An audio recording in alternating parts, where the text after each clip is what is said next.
இந்த உலகத்தில் மதுவை தனக்கு அனுமதித்துக் கொள்வானோ அவனுக்கு அல்லாஹ் சொர்க்கத்தின் மதுவை அல்லாஹ் ஹராமாக்கிக் கொள்வான், தடுத்துக் கொள்வான் ரசூலுல்லாஹி ஸல்லல்லாஹு அலைஹி வஸல்லம் சொன்னாங்க.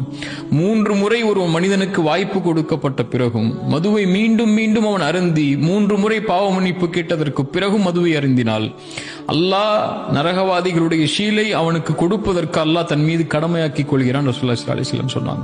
ஏன் அப்படின்னா, மது ஒரு சமூகத்துக்குள்ள நுழையுதுன்னா அந்த சமூகம் அழிஞ்சிரும். எதுல அழியும்னா நோக்கத்தில் அழிஞ்சிரும்.